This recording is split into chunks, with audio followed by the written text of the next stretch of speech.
ନମସ୍କାର ଦର୍ଶକ ବନ୍ଧୁ, ଆଜିର ଏହି ନୂଆ ଭିଡ଼ିଓରେ ଆପଣଙ୍କୁ ମୁଁ ବହୁତ ସ୍ୱାଗତ ଜଣାଉଛି। ଆଜିର ଟପିକଟି ହେଉଛି ଯେ ଲୋକମାନଙ୍କୁ ନିଜର ଦାୟିତ୍ୱରେ ରଖିବା ଶିଖନ୍ତୁ, ଯାହା ଫଳରେ କୌଣସି ଲୋକ ଆପଣଙ୍କୁ କେବେ ମଧ୍ୟ ଅପମାନିତ ଏବଂ ଘୃଣାଭାବ ପ୍ରକାଶ କରିବାକୁ ମଧ୍ୟ ଚେଷ୍ଟା କରିବ ନାହିଁ। ଚାଲନ୍ତୁ ଏହି ଭିଡ଼ିଓର ସାରାଂଶଟିକୁ ଆମେ ପ୍ରଥମରୁ ବୁଝିନେବା।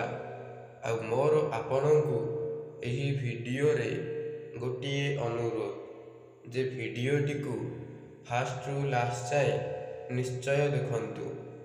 ଆଉ ଭଲ ଲାଗିଲେ କମେଣ୍ଟରେ ଆପଣମାନେ ମୋତେ ନିଜର ଜିଲ୍ଲାର ନାମ କମେଣ୍ଟ କରିବେ। ଚାଲନ୍ତୁ ଡେରି ନ କରି ଷ୍ଟାର୍ଟ କରିବା। ତ ପ୍ରଥମରେ ହେଉଛି ଯେ ଲୋକମାନଙ୍କୁ ନିଜ ଦାୟିତ୍ୱରେ କେମିତି ନିଜ ଇଶାରାରେ ରଖିବା। ତ ସାଙ୍ଗମାନେ, ଆଜିକାଲିକା ଦୁନିଆରେ ଯେମିତି ଲୋକ ହେଲେଣି ନା ପଇସା ବିନା ସେମାନେ କାହାରି ମଧ୍ୟ ସାଥ ଦିଅନ୍ତି ନାହିଁ। ଆଉ ସ୍ୱାର୍ଥପର ଲୋକ ମଧ୍ୟ ସେ ଦିନେ ମଧ୍ୟ ଛାଡ଼ିକି ଚାଲିଯାଏ। ତ ଏହିପରି ଲୋକକୁ କେବେ ମଧ୍ୟ ଆପଣ ପସନ୍ଦ କରିବା ଉଚିତ ନୁହେଁ। ଆଉ ଲୋକମାନେ ନିଜ ଔକାତରେ ରହିବା ଅପେକ୍ଷା ଆଜିକା ଦୁନିଆରେ ଔକାତ ବାହାରେ ମଧ୍ୟ ଲୋକମାନେ ରାଜୁତି କରୁଛନ୍ତି। ତ ମୋର ଏହି ଭିଡ଼ିଓରେ ମୁଁ ଆପଣଙ୍କୁ ଜଣାଇବାକୁ ଚାହୁଁଛି ଯେ ଲୋକମାନଙ୍କୁ ନିଜ ଔକାତରେ କେମିତି ରଖିବେ, ଯାହାଫଳରେ ସେମାନେ ତୁମ ପାଖରେ ଆସି ଶରଣ ପଶିବାକୁ ଲାଗିବେ। ତ ଚାଲନ୍ତୁ ସେ ଷ୍ଟାର୍ଟ କରିବା। ତ ପ୍ରଥମ ହେଉଛି ଯେ ତୁମେ ପ୍ରଥମେ ଲୋକମାନଙ୍କୁ ନିଜ ଔକାତରେ ରଖିବାକୁ ହେଲେ ତାଙ୍କୁ କିଛି କଥା କୁହନ୍ତୁ। ଆଉ ନିଜର ମତଲବକୁ ଦେଖିକି ତାଙ୍କ ଇଶାରାରେ କଥା ହେବାକୁ ଚେଷ୍ଟା କରନ୍ତୁ। ଆଉ ହଁ, ପ୍ରଥମରେ ତୁମ ପାଖରେ ଯଦି ଟଙ୍କା ନାହିଁ ତେବେ ତୁମକୁ କୌଣସି ଲୋକ ମଧ୍ୟ ସାଥ ଦେବେ ନାହିଁ। ଆଉ ନିଜର ଔକାତରେ ମଧ୍ୟ ରହିବେ ନାହିଁ। ତେଣୁ ପ୍ରଥମରେ ଟଙ୍କା କମାଇବା ଶିଖନ୍ତୁ, ଯାହାଫଳରେ ଲୋକମାନେ ମଧ୍ୟ ତୁମ ସାଥ ଦେବେ। ଆଉ ତୁମେ ଯାହା କହିବ ସେମାନେ ତାହା କରିବେ। ଆଉ ନିଜର ଔକାତରେ ମଧ୍ୟ ରହିବେ। ତ ପଏଣ୍ଟ ନମ୍ବର 2 ଯେ ଲୋକମାନେ ଆଜିକାଲିକା ବହୁତ ଅତି ଦୁଷ୍ଟ ହେଇଗଲେଣି। ଯଦି ଆମେ ଗୋଟିଏ ସିମ୍ପୁଲ ଉଦାହରଣ ନେଇକି ବୁଝିବା ଯେ ଗୋଟିଏ କୁକୁରକୁ ହୁଏତ ଆମେ ଆଜି ଗୋଟିଏ ବିସ୍କୁଟ ଦେଲେ ସେ କାଲିକି ଆସେ ଆମ ପାଖକୁ। ଆଉ ଆଜି ଯଦି ତୁମେ ଗୋଟିଏ ମଣିଷକୁ ଗୋଟିଏ ବିସ୍କୁଟ ଦେବ ତେବେ କାଲି ଯଦି ସେ ଜାଣିବ ତମେ ତାହା ପାଇଁ କିଛି ନୁହଁ ତେବେ ସେ ଆସିବା ମଧ୍ୟ ଭୁଲିଯିବ। ତେଣୁ ଏହି ସ୍ୱାର୍ଥପର ଦୁନିଆରେ କାହାକୁ ବିଶ୍ୱାସ କରିବା ଉଚିତ ନୁହେଁ। ସେ ଛୋଟ ଲୋକ ହେଉ କିମ୍ବା ବଡ଼ ଲୋକ। କହିବାକୁ ଗଲେ ଅତି ବିଶ୍ୱାସରେ ଛୋଟ ଲୋକମାନଙ୍କୁ ହିଁ ବିଶ୍ୱାସ କରିବା ଉଚିତ ଅଟେ। କାହିଁକି ନା ସେମାନେ ହୁଏତ ଗରିବ ହୋଇପାରନ୍ତି, କିନ୍ତୁ ଆମର ବିଶ୍ୱାସରେ କେବେ ମଧ୍ୟ ସେମାନେ ବିଷ ଦେଇପାରନ୍ତି ନାହିଁ। ସେମାନେ ତାଙ୍କର ପରିବାରରେ ଯେମିତି ଚଳୁଛନ୍ତି ସେମାନେ ଆମ ପାଇଁ ବହୁତ ସର୍ବଶ୍ରେଷ୍ଠ ଅଟନ୍ତି। କାହିଁକି ନା କଥାରେ ଅଛି ଯେ ଧନୀ ଘରେ ଯେତିକ ମାନ ସମ୍ମାନ ମିଳିନଥାଏ ତାହା କେବଳ ଜଣେ ଗରିବ ଘରେ ହିଁ ମିଳିଥାଏ। ପଏଣ୍ଟ ନମ୍ବର 3 ତ ମୁଁ କହିବାକୁ ଚାହୁଁଛି ଯେ ଔକାତ କ'ଣ ଅଟେ। ତ ଔକାତକୁ କାହିଁକି ଲୋକମାନେ ଅଧିକ ପ୍ରଶମିତ କରିବାକୁ ଲାଗିଥାନ୍ତି।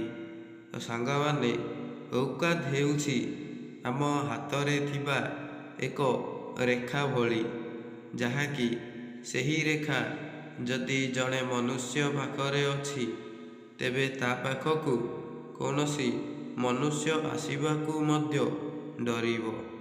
ଆଉ ଚାଣକ୍ୟ ମଧ୍ୟ କହିଥିଲେ ଯେ ଯେଉଁ ବ୍ୟକ୍ତି ନିଜର ଔକାତରୁ ବାହାରି ଯାଇ ସେ ନିଜର ମତଲବକୁ ଭୁଲିଯାଏ, ତେବେ ସେହି ବ୍ୟକ୍ତି ତାର ଜୀବନରେ ଅଧିକ ପସ୍ତାଇବାକୁ ଲାଗିଥାଏ।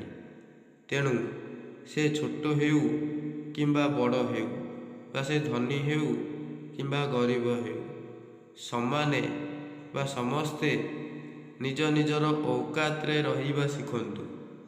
ଯଦି ନିଜ ନିଜ ଔକାତରେ ରହିବା ଆପଣ ଯେଉଁଦିନ ଶିଖିଯିବେ, ତେବେ ଆପଣ ସେଇଦିନ ଗୋଟିଏ ଉତ୍ତମ ବ୍ୟକ୍ତିର ପରିଚୟ ଭାବରେ ଏହି ସମାଜରେ ପରିଗଣିତ ହେବେ।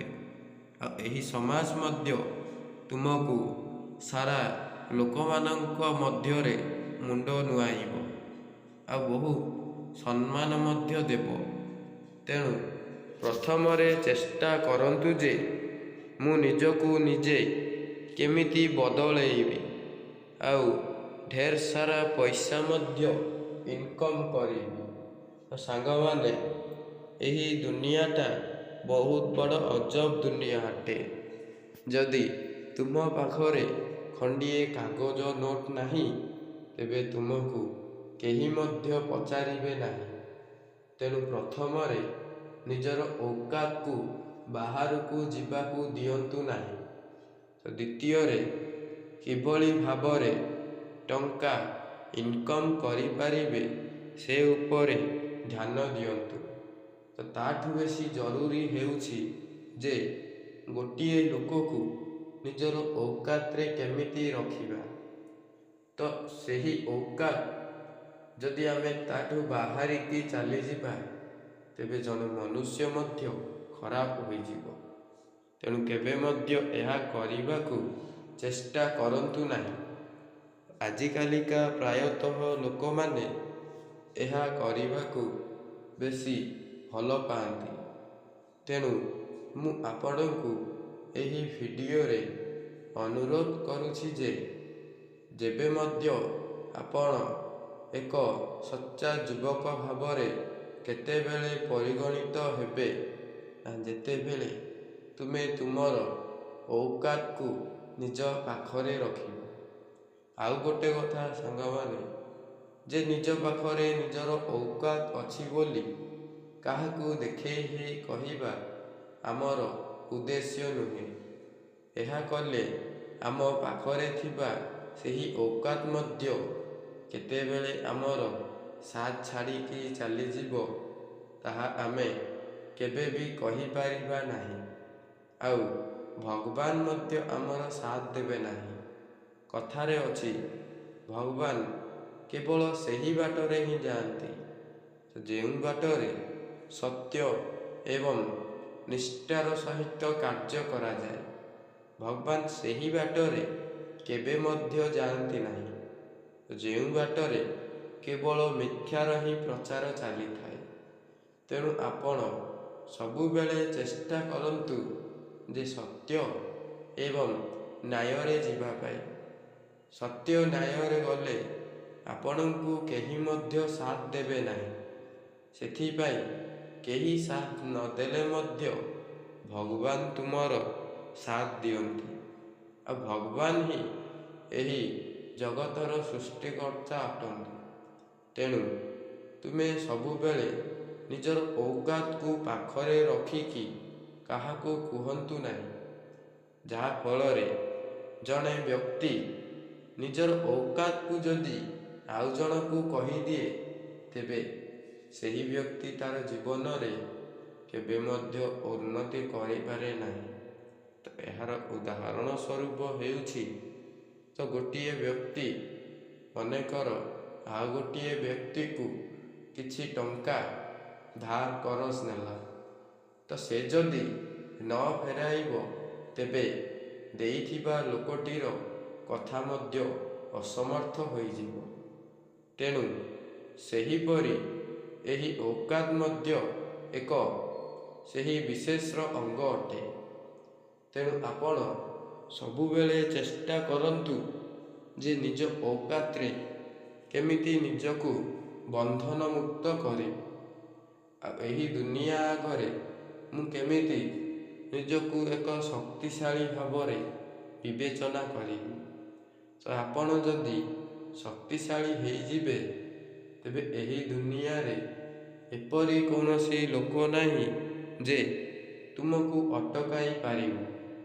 ସବୁବେଳେ ଉତ୍ତମ ବ୍ୟକ୍ତି ହେବା ପାଇଁ ହେଲେ ପ୍ରଥମରେ ତୁମକୁ ଭଲ ଗୁଣ ଥିବା ଦରକାର, ଦ୍ୱିତୀୟରେ ନିଜର ଏକ ଫ୍ୟାସିଲିଟି ଥିବା ଦରକାର, ତୃତୀୟରେ ନିଜେ ନିଜକୁ କିପରି ସମ୍ମାନ ଦେବା ଉଚିତ ଏହା ମଧ୍ୟ ଜାଣିବା ଉଚିତ ଅଟେ। ଚତୁର୍ଥରେ ନିଜର ଗୁଣ କ'ଣ ରହିବା ଜରୁରୀ ଅଟେ, ତ ଏହା ମଧ୍ୟ ଏହି ଦୁନିଆର ସତ୍ୟ କଥା ଅଟେ। ଆଉ ପଞ୍ଚମରେ ନିଜକୁ ଔକାତରେ କେମିତି ରଖିବେ, ତ ଏହା ମଧ୍ୟ ଜାଣିବା ବହୁତ ଜରୁରୀ ଅଟେ। ଯଦି ତୁମ ପାଖରେ ଏହି 5ଟି ଗୁଣ ନାହିଁ, ତେବେ ଆପଣ ଯେଉଁ ସ୍ଥାନକୁ ଗଲେ ସେଥିରେ କେବେ ମଧ୍ୟ ସକ୍ସେସ୍ ହେବେ ନାହିଁ। କାହିଁକି ନା ଆପଣ ଯେଉଁ ବି ସ୍ଥାନକୁ ଗଲେ ସବୁ ଏହି 5ଟି ଜିନିଷ ପଚାରିବେ। ଆଉ ଯଦି ତୁମେ ଏହି 5ଟି ଜିନିଷରେ କନଫ୍ୟୁଜ୍ ହେଇକି ସେଠାରେ ପଡ଼ିଯିବ, ତେବେ ତୁମର ସାଥ ସେଠାରେ କେହି ମଧ୍ୟ ଦେବେ ନାହିଁ। ତେଣୁ ସବୁବେଳେ ଚେଷ୍ଟା କରନ୍ତୁ ଯେ ଏହି 5ଟି ଗୁଣ ନିଜ ପାଖରେ କେମିତି ରହିବ। ଆଉ ନିଜ ପାଖରେ ରହିଲେ ହିଁ ଆପଣ ଗୋଟିଏ ଉତ୍ତମ ବ୍ୟକ୍ତି ହୋଇପାରିବେ, ନଚେତ୍ କେବେ ମଧ୍ୟ ନୁହଁ। ଆଉ ଏହି ଦୁନିଆ ତୁମକୁ ସେମିତି ଘୋର ଅପମାନ ଏବଂ ବହୁତ ଦୁଃଖ କଷ୍ଟ ଦେବାକୁ ଲାଗିବ। ତେଣୁ ଆପଣ ଆଜିଠୁ ଶପଥ ନିଅନ୍ତୁ ଯେ ମୁଁ ନିଜକୁ ନିଜେ ବଦଳାଇ ଦେବି। ଠିକ୍ ସେମିତି ମୁଁ କିପରି ନିଜକୁ ଔକାତରେ ରଖିବି, ଯେମିତିକି ବାଘ ଯେତେ ଆଗରେ ଗଲେ ମଧ୍ୟ ତାର ଶିକାର କେବଳ ପଛରେ ହିଁ ଥାଏ। ତେଣୁ ଆପଣ ସେହିପରି ହେବାକୁ ଚେଷ୍ଟା କରନ୍ତୁ, ନଚେତ୍ ଏହି ଦୁନିଆ ଆପଣଙ୍କୁ ବହୁତ କିଛି କହିବାକୁ ଲାଗିବ ଆଉ ଆପଣ ମଧ୍ୟ ମୁଣ୍ଡ ନୁଆଇ ଚାଲିପାରିବେ ନାହିଁ। ସବୁବେଳେ ଚେଷ୍ଟା କରନ୍ତୁ ଯେ ନିଜ ଦାୟିତ୍ୱର ବୋଝ ନିଜ ହାତରେ ନେଇ କିଭଳି ଭାବରେ ନିଜକୁ ନିଜର ଔକାତରେ ବନ୍ଧନମୁକ୍ତ କରିବେ। ଆଉ ଯଦି ଔକାତରୁ କେବେ ମଧ୍ୟ ବାହାରକୁ ଯିବାକୁ ଚେଷ୍ଟା କରିବ ନାହିଁ, ଯେଉଁ ବ୍ୟକ୍ତି ଏକ ତାର ବନ୍ଧନମୁକ୍ତ ହୋଇ ଔକାତରୁ ବାହାରକୁ ଚାଲିଯାଏ, ସେ ଆଉ କେବେ ମଧ୍ୟ ଫେରି ନଥାଏ। ଠିକ୍ ସେହିପରି ଯଦି ଗୋଟିଏ ଶୁଆ ହଠାତ୍ ତାର ପଞ୍ଝିରିରୁ ବାହାରି ଏକ ଗଛକୁ ଚାଲିଯାଏ, ସେ ଫେରି ନଥାଏ।